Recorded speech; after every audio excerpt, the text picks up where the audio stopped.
My name is Angela, and I'm 28 years old. I'm just an ordinary office woman whose day unfolds among folders, reports, and conversations about project deadlines. My appearance doesn't spark excitement and is unlikely to attract the attention of passers-by. Simple hairstyle, subtle makeup, and, as is customary in our office, a strict yet comfortable outfit that's perfect for long hours spent sitting in a chair in front of a computer. My skills aren't anything exceptional, and I've long grown accustomed to this simple, measured life. But on that day, fate brought me an unexpected opportunity that shook up my familiar routine. The event that I unexpectedly became involved in was organized by a few women from the neighboring department. It was a social gathering, a small, informal event where our team could unwind a bit and get to know colleagues from another, larger company with whom we had recently begun a partnership. The plan was to bring together 3 women and 3 men to establish connections between our departments in a relaxed setting. However, at the last minute, the organizers were short of people, and they approached me, asking me to join. I didn't consider myself the ideal candidate for such gatherings, not very noticeable, not seeking much attention, but not wanting to spoil the mood of those present either, so I accepted the invitation to help my colleagues. The meeting took place in one of the typical yet cozy restaurants, a popular spot with a simple yet tasty menu, where you could not only enjoy the food but also have a pleasant evening.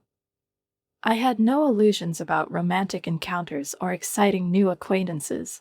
There was no one special in my life at the time, but I was at peace with it and mostly looked forward to enjoying the good food and relaxed atmosphere. The 2 other women at my table were significantly younger than me, full of energy, and they immediately directed their attention to 2 handsome men seated across from us.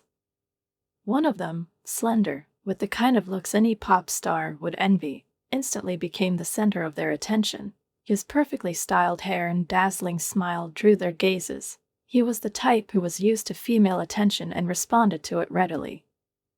I smiled politely, watching their flirtatious banter and smooth, carefully phrased lines, which might have sounded generic but probably kept the meeting light and enjoyable.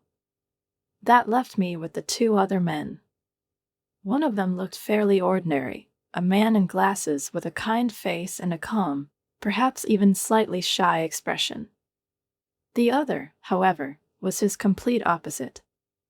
Seated across from me was a large, well-built man whose strength and self-assurance were evident, even under his classic dress shirt. His name was Tyler, and he looked just like how I had always imagined the ideal man: broad shoulders, strong features, a thick beard. Men like him appealed to me much more than the smooth, almost boyish types that other women tend to chase after. We exchanged brief greetings, and I realized that it was him who had caught my attention, so much so that, for a few moments, I was distracted from the food and drinks. Tyler didn't seem overly talkative, but there was something solid in each of his movements, a natural strength that didn't need extra words. I'd always liked muscular men, self-assured, like stone fortresses able to withstand any storm. I'd even joked with my friends that I needed a man who, like a rugby player, could just pick me up and confidently carry me through life's challenges. Unable to resist, I asked him a question that had been on the tip of my tongue for a while, my voice barely revealing my curiosity. "Do you play any sports?" I asked, leaning in slightly, trying to keep my interest casual. He looked at me as if he'd anticipated the question and nodded, responding calmly but with a trace of pride. "I used to play rugby in college. Now, I mostly focus on strength training." My heart skipped a little at his words. With a light smile, I responded, feeling a warmth spread through me from his attentive gaze. "You're in great shape," I said, hoping my words sounded casual, though I felt a telltale blush creeping up my cheeks. Tyler smirked, raising one eyebrow, and replied with a warm, almost boyish smile. "Maybe not the most creative compliment, but I'll take it," he said with a hint of amusement, and I felt he not only accepted my words but appreciated them. His smile was the kind that makes you forget everyone else, dissolving in the moment as if we were the only two people in this bustling restaurant, like he and I were in a little world of our own. We dove into conversation, soon exchanging stories about favorite exercises and workouts, discussing strength training routines and the kinds of nutrition that keep us in shape. An hour flew by unnoticed, and I couldn't help but notice how easy and natural it felt to share our thoughts, as if we'd known each other for years. Tyler was a year older than me, with the confident air of someone used to taking what life offered and unafraid of challenges. I was pleasantly surprised when he asked for my phone number, suggesting we go to the gym together sometime, and perhaps to dinner afterward. This social event, intended for networking and new professional contacts, ended for Tyler and me as if we were the only pair, drawn to one another amid a sea of new faces. An evening I had expected to be routine and unremarkable ended up bringing me something I could never have imagined. Our relationship developed quickly. We started dating, and soon, working out together became just one of our many shared routines. We went to the movies, picked cozy restaurants, discussed future plans, not just as a joke, but as if we saw it unfolding in the same way. One day, over a cup of coffee, we even talked about a house we might live in someday. I imagined a spacious living room with workout equipment and large windows, where every morning would begin with exercise, and he nodded, adding that we'd need a really big house for that. As our relationship grew more serious, I decided to invite him to meet my parents. He was thrilled, laughing and saying that if my family was even half as kind and genuine as I was, the meeting would go wonderfully. And he was right. My parents welcomed him warmly, happy that I had finally found someone with whom I felt comfortable and at ease. Tyler shared stories about himself, his work, and his life, and soon, the conversation turned to his family. I learned that his mother had passed away when he was very young, and his older sister, Evelyn, had practically raised him. She had been not only a sister but also a mentor, friend, and sometimes a mother to him. Deep down, I was a little worried that Evelyn might meet me with a cold or cautious attitude, considering how dear her brother was to her. Surely, she would watch his choices closely. The day came when I was to enter Tyler's home and meet his family for the first time. As we approached the door, I felt a hint of nervousness. Noticing this, Tyler gently squeezed my hand and whispered that everything would be fine. The door opened to reveal a stunning woman, tall, slender, with long black hair cascading over her shoulders. This was Evelyn, Tyler's older sister, and her elegance took my breath away. She looked like a refined, graceful version of Tyler, with the same features, only softer and more feminine. Her presence was captivating. I felt as if a model, with rare grace and a unique inner light, was standing before me. "Angela, I'm so happy to meet you," she said in a warm, soothing voice, and hugged me like an old friend. Tyler led me into the living room, where we were greeted by his father, a tall man with strong facial features and thick brows exactly like Tyler's. Meanwhile, Evelyn set about preparing lunch, homemade pasta with seafood. I watched them gratefully, feeling their genuine and open acceptance. However, just as the dishes were nearly ready, I felt a sudden wave of concern. "Evelyn, I'm sorry I didn't mention this earlier, but I have a shellfish allergy," I said with an apologetic smile. Evelyn, noticing my embarrassment, frowned slightly, as if puzzled. There was genuine care in her eyes, but also a hint of disappointment, and she quietly murmured as if reminding herself rather than me, "Tyler should have known this. After all, you two have shared so many meals together," she added, not looking at her brother, as if he had let her down. I felt a bit unsettled, unsure how to ease the awkwardness. Tyler, smiling with complete ease, stepped in immediately to lighten the mood. Of course, I can handle the crabs and shrimp for both of us." He winked playfully and reached for my plate, easily taking the seafood from it. I couldn't help but smile, trying not to notice the brief shadow of seriousness that passed through Evelyn's gaze. She seemed as if she wanted to say something, but instead, she simply nodded, working to restore her usual welcoming expression. "I'll be more careful next time, I promise," I added, trying to ease the tension. But Evelyn, after a pause, responded with a slight detachment in her voice. "Angela, if you marry him, he may have to give up his beloved crabs and shrimp altogether." I froze, a bit taken aback by the sharpness of her words. It seemed like she said it with some inner resentment, or perhaps even a touch of reproach. I hadn't really thought about it, how I would handle my allergy in the future if Tyler truly loved seafood. Trying to mask a sudden sense of guilt, I smiled, but a quiet worry started to grow within me. "Well," I began, feeling my embarrassment grow. I think I can just avoid those dishes if you enjoy them that much." But Evelyn only sighed, looking somewhere off into the distance, murmuring almost to herself, "It would be such a shame." She shook her head, "since he truly adores them." At that moment, I felt like an outsider, as if my presence here somehow disturbed an unspoken family balance. I, with my incidental allergy, might deprive Tyler of something important, a piece of his childhood and his familiar habits.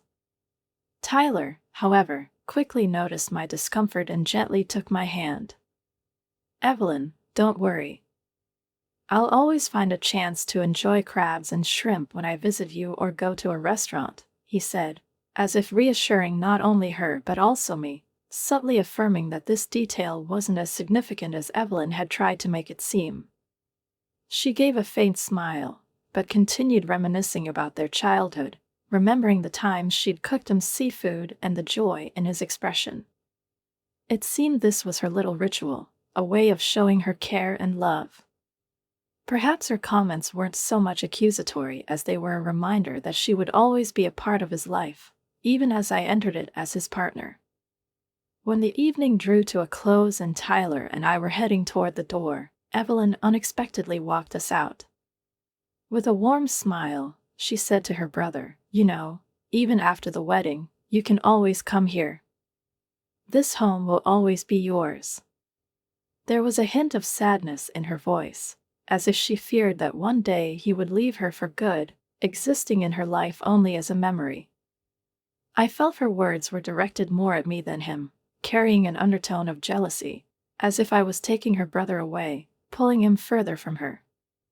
My worries stirred once more, and on the way home, I finally gathered the courage to say to Tyler, "Tyler, you know, I got the feeling that your sister isn't exactly thrilled about me." I started, gathering my thoughts. "Maybe it's just my imagination, but she's so concerned about your love for crabs and shrimp, as if my allergy is something unforgivable." Tyler chuckled softly, as though he knew where I was going. Turning to me, he gently touched my hand. "Evelyn has always been like this, a bit overly caring. She's not only my sister, but also like a mother and an older friend. After our mom passed, she took everything upon herself, cooking, raising me, watching over my every step. She's used to it, caring for me in even the smallest details," he explained, his voice warm and affectionate. "It's something deep-seated within her. And I think she may just have a little big sister complex because, for many years, she was my sole guardian." I looked at him with a slight smile, trying to understand what Evelyn truly meant to him. Of course, I knew that to Tyler she was an unbreakable part of his life, like his childhood, like his past, but I still felt a twinge of jealousy. "You know, Evelyn has a very handsome boyfriend," he added, noticing my thoughts. "His name is Adam. He's incredibly attractive, probably even better looking than some actors. Women around him just go wild, losing their heads with a single glance." His words surprised me a bit, and I smirked, as that type didn't appeal to me at all. Charming Adam had just turned 31 and wasn't just a young businessman.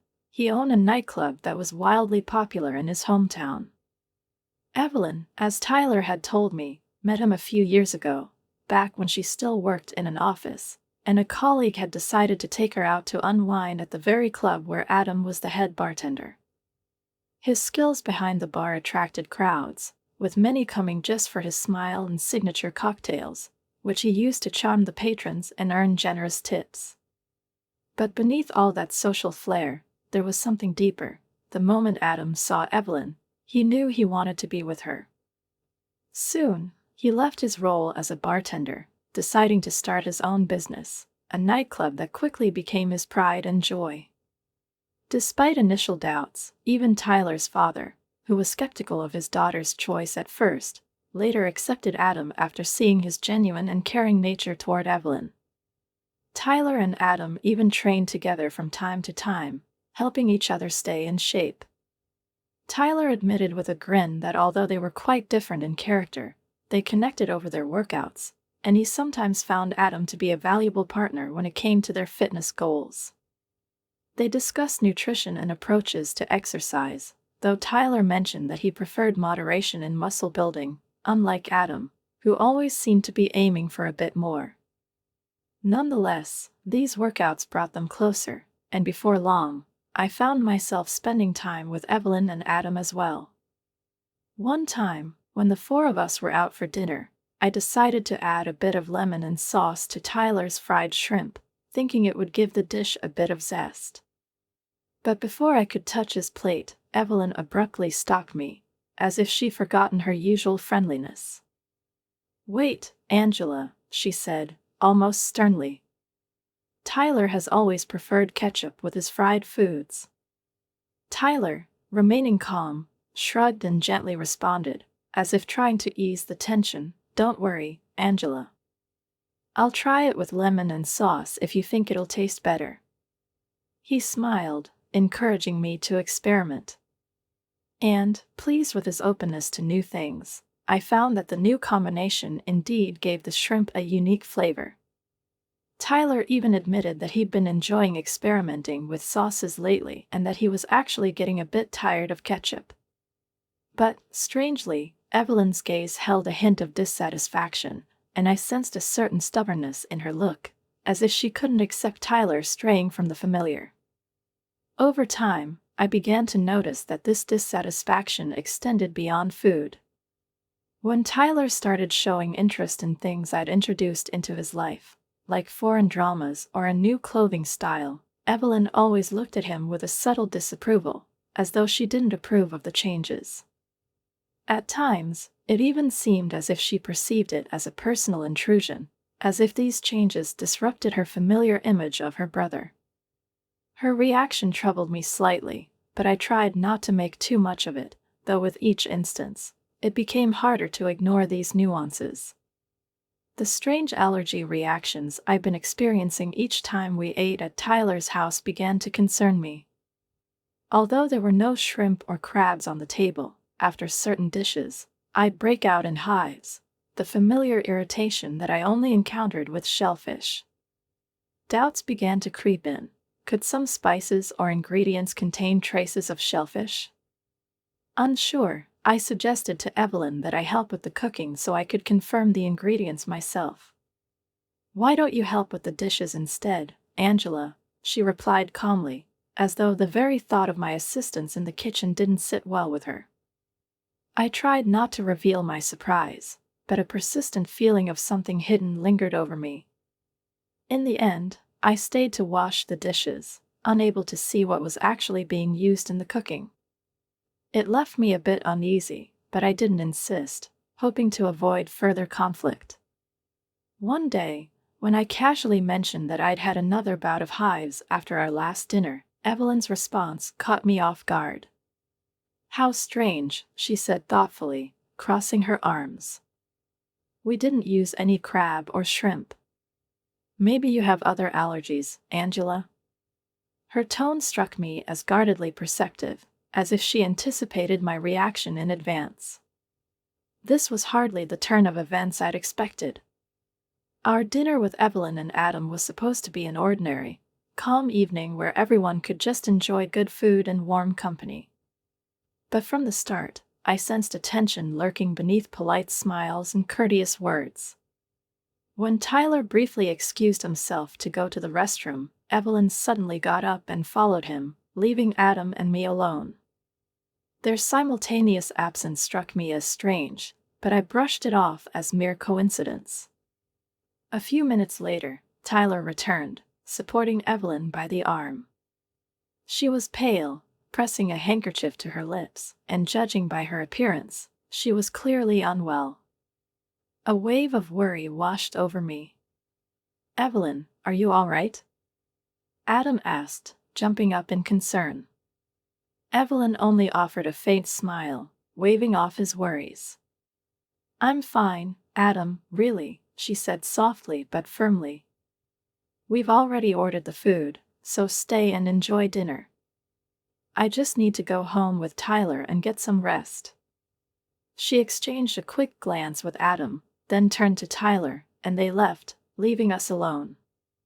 My heart clenched with slight unease, but I tried to push the feeling aside, hoping that it was just a minor ailment and that Evelyn would be all right. Now I was left alone with Adam. The atmosphere they left behind felt peculiarly strained. Awkwardness lingered in the air, but we chose not to dwell on it, focusing instead on the food, a spread of elegant Italian appetizers, pasta with rich sauce, and crusty bread, as if Italy itself had arrived on our table.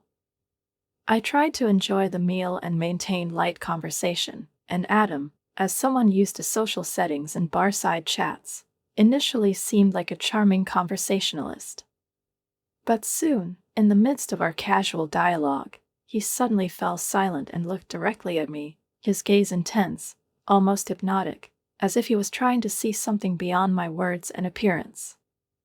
"Angela, you know," he began, his voice soft but too close, too intimate. "You're a remarkable woman, so creative and incredibly sweet." I felt myself blush, my cheeks warming. His words were flattering, but also strangely personal, out of place in our otherwise light-hearted exchange. As a former bartender, Adam clearly knew how to connect with people, how to be endearing. Yet there was an underlying tone to his words, something that didn't quite fit within the bounds of simple courtesy. Then, leaning slightly closer, he placed his hand gently over mine and, almost casually, whispered, "Hey, how about we have a little fun together?" A wave of shock rolled over me, almost paralyzing. My gaze immediately dropped to his hand on mine, and I felt a surge of irritation mingled with disbelief. How could Adam, this charming, successful, and, so I thought, devoted man to Evelyn, allow himself such behavior? How could he cross the line so blatantly, despite his looks and charm? It didn't make any sense. I pulled my hand back abruptly, feeling a growing irritation take hold of me. "Please, stop joking, Adam," I said, striving to keep my tone steady. "Evelyn would be upset if she heard this." His response shocked me to the core. A sly smile crept across his face as he replied, "She won't be upset." I didn't understand his words at first. Could he be serious? I felt anger boiling within me, and gathering all my resolve, I coolly but firmly rejected him. "I'm not interested in handsome guys like you, Adam," I snapped, emphasizing each word. But Adam only chuckled, an irritating sound that suggested my words had left no impact on him. "You're interesting, Angela," he said, as if my words merely puzzled him but hadn't affected him in the least. He didn't protest when I declined his offer to give me a ride, and with a slight, almost mocking smile, he walked me to the exit. Stepping out of the restaurant, I immediately reached for my phone, typing a message to Tyler, feeling an intense urge to see him and tell him what had happened. Just a few minutes later, when he pulled up to our meeting spot, I noticed he looked worried. "Angela, what happened? Why did you call me?" His voice was filled with concern, his gaze searching my face for an answer. We moved to a more private spot, and I apologized for calling him so late, carefully starting the conversation without revealing everything at once. "How's your sister?" I asked, trying to ease into the topic. Tyler sighed, shrugging slightly. "Evelyn's all right. As soon as we got home, she was a bit shaken up, but it seems she's okay now. Too bad we didn't get to enjoy the dinner." I gathered all my resolve and, feeling an unpleasant tension, blurted out, "Tyler, as soon as you left." Adam tried to make an unmistakable advance. The usual calmness left Tyler's face. He stiffened, his eyes turning serious, almost threatening. "What?" he breathed, clearly shaken and at a loss. "Why would he do that?" "He's with my sister." I took a deep breath, choosing my words carefully so as not to make the situation even harder. I told him that Evelyn would be upset, but he replied that she wouldn't be. I felt a slight relief saying it aloud. Tyler, what could he even mean by that? He frowned, deep in thought. It seemed like he was piecing together something internal, connecting dots that had been hidden from me before. After a minute, he spoke, as if he could hardly believe it himself. "That's really strange," he murmured, almost to himself. "You know, Angela, every time I introduced my girlfriends to Evelyn, the relationships ended almost immediately afterward. And the reason was always the same: they'd say they'd found someone else." I held my breath as he spoke, gradually realizing the extent of what was unfolding before me. And each time, I'd later see them with men who looked like Adam. His gaze darkened, and I saw that he, too, was beginning to connect the dots. Once, I even saw one of my exes with a man who looked exactly like Adam, but he was wearing dark sunglasses, so I thought maybe I was mistaken. My shock reached its peak.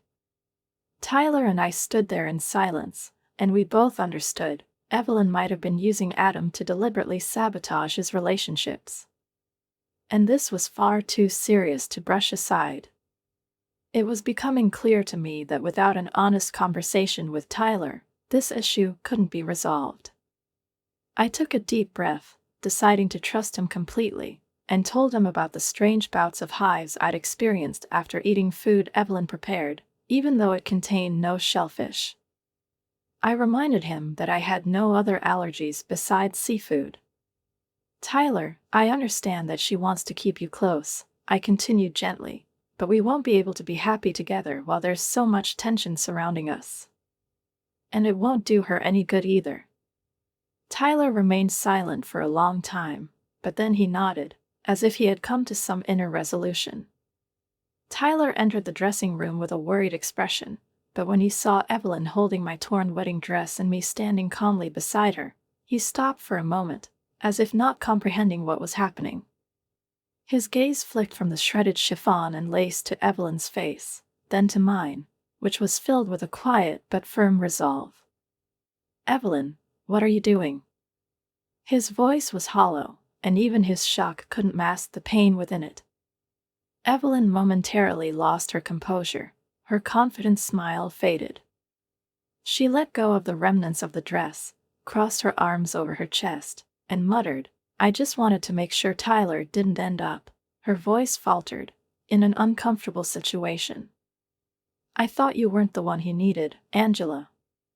Tyler was silent for a long time, looking at his sister with a mixture of sadness, disappointment, and exhaustion. "Evelyn, you've crossed all boundaries. Your doubts don't justify destroying my life. You need to understand that you can't always control me and make decisions for me, no matter how much you want to. Angela is my fiancée, and I'm happy with her, and not even you can change that." His voice held a firmness that left no room for argument. Evelyn scoffed, but I could see her confidence waver. For the first time, it seemed she realized that Tyler was ready to stand up to her, and it shook her deeply. I stepped forward, feeling that I couldn't remain a silent witness to this scene. "Evelyn, I truly hoped we could be family. I wanted to find common ground with you, but every time I tried, you kept pushing Tyler away from me. Today, your actions showed me that you're willing to stop at nothing to destroy our happiness. I felt a strength in my voice I hadn't expected. Evelyn stood in silence, looking off to the side, as if refusing to acknowledge her guilt. Finally, she glanced at me briefly, a flicker of pain in her eyes. "Perhaps you're making a mistake," she said coldly. "Perhaps you'll both regret your choice." Tyler shook his head, then spoke softly, not taking his eyes off her. "Evelyn, it's my decision, my life. And you need to respect that." It seemed that Evelyn understood she could no longer pressure him, that she couldn't prevent us from being together. She quietly headed for the door without saying another word. Giving us one last look, she left, leaving a strange silence and a sense of finality in the room. After she was gone, Tyler turned to me, holding my hand, and asked softly, "Are you all right?" I never imagined she would go this far. I smiled, trying to keep my composure. "Yes, I'm all right. Luckily, the dress was rented, and I have a backup," I said with a slight smirk, trying to lighten the mood. Although, I must admit, I like the one she ruined better. Tyler stood frozen in silent shock, and when he finally spoke, his words carried a pain he couldn't hide. "Evelyn, why did you do this?" The wedding coordinator nearby, visibly concerned, explained that all the dresses and accessories belonged to the venue. He warned that if the damage was reported to the police, the consequences would be severe.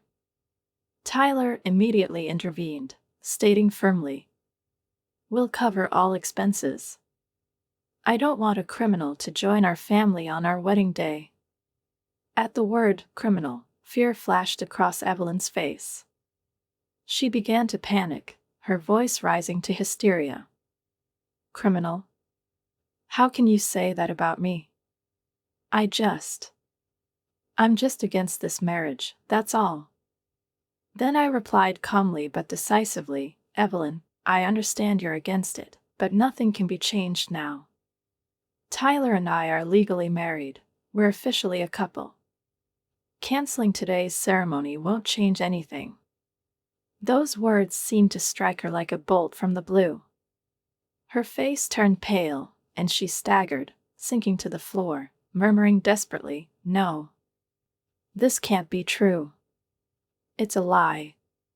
Seeing her state, Tyler knelt beside her, his voice soft and pleading. "Please, stop, Evelyn. Don't make me start hating you for this." She broke down in tears, calling his name like a child, clinging to the last threads of the affection he still felt for her. With sadness etched on his face, Tyler asked Adam to take her out of the dressing room so I could prepare for the ceremony. When they left, I felt a strange calmness and turned to the mirror, restoring my makeup and changing into the backup dress. By that time, guests had started gathering. Our families had arrived, and even Adam reappeared in the hall, casting me a bewildered look. "I can't believe she actually did it," he whispered, as if trying to justify himself. His words made me think, if he knew about her intentions, why didn't he stop her? Or, perhaps, as in previous situations, he silently indulged her, leaving her free to do as she pleased. Leaving Evelyn in Adam's care, I returned to Tyler, and together we explained what had happened to our parents. Their faces initially showed concern, but seeing our calmness and determination, they relaxed slightly, realizing we could handle this. Tyler held my hand tightly, and I felt his love and strength helping me overcome the strange tragedy our day had turned into. When the ceremony began, Evelyn was among the guests. She watched us through tears, occasionally pressing a handkerchief to her eyes. For those who didn't know the full story, her behavior looked like the sadness of a sister saying goodbye to her brother. Guests glanced at her with sympathy, adding an unusual undertone to our day. We, however, were ready to let go of this drama and focus on what truly mattered, our vows, and the moment that was now the beginning of our new journey. After the ceremony, we held a reception surrounded by friends and family. Under the warm glow of lights and soft music, we danced and laughed as if nothing could overshadow our happiness. I felt that, as our hands intertwined on the dance floor, we were creating that unbreakable bond we had promised each other. That night, we stayed at a cozy hotel in the heart of the city, as if crafting a farewell evening to our former lives. Ahead of us was the long-awaited honeymoon in Hawaii. The culinary tour we'd dreamed of promised to be our first real adventure together. And although this day had been filled with drama, Tyler's words, his promises of love and loyalty, echoed in my mind like a beacon of hope and comfort, a quiet but unwavering fire assuring me that only a bright future awaited us. When Tyler told Evelyn, "I don't want to love you any less than I already do," it seemed those words struck her as the most painful punishment, a piercing reminder of the irreversible reality. He kept his word, avoiding any contact with his sister from that day forward, and after the wedding, he never returned to his parents' house. We settled into our new home, cozy and peaceful, setting it up to enjoy the beginning of our married life as true partners. About 5 months passed, and one day, Adam came to visit. With his usual charm, he presented me with a huge bouquet of flowers, sincerely congratulating us on our new home. When Tyler saw him, he couldn't hide his concern, and before long, setting aside formalities, he asked the question that had likely been weighing on him. "How is she? How's Evelyn?" Adam's answer was not what we had expected. He sighed, hesitated, and finally said, "To be honest, I'm considering leaving. She's changed since everything that happened. She's no longer the person I fell in love with." Tyler looked stunned, his face a mix of astonishment and disbelief. "What? Why?" he whispered. Adam looked away, as if searching for the right words. He explained that he had fallen in love with Evelyn because of the deep care she showed for her brother, the sincere way she looked after him. But since Tyler and I got married, she seemed to have lost a part of herself, clinging to thoughts of failure and bitterness. He no longer saw the lightness and kindness that had once drawn him to her, and his words, though carefully chosen, revealed a weariness with the situation. After he left, I couldn't help but think that perhaps Adam really would be better off leaving. Yet I knew that without him, Evelyn would likely feel completely alone, and his departure might push her toward new, irrational actions. I hoped that, in time, she would find peace, discover new meaning, and perhaps even start a family of her own. The anxiety, however, never left me, as my life was now literally filled with new concerns and worries. I was expecting a child. Tyler and I were overjoyed with the news, and as we waited for our baby, we eagerly made plans for the future. But sometimes, in rare moments of solitude, a fear would creep over me. What if our child resembled Tyler too much? I had seen Evelyn's attachment to her brother and feared that this bond might resurface in some other way. When I shared these thoughts with Adam, he unexpectedly smiled with enthusiasm, and perhaps rethinking his own perspective on marriage, said, "I used to never think about having children. But maybe that's exactly what she and I need." Just a month after that conversation, Adam and Evelyn officially registered their marriage. Adam's actions were always swift, like his decisions behind the bar, but this time, his choice felt right. Barely having time to get used to their new family life, Tyler and I welcomed our long-awaited son.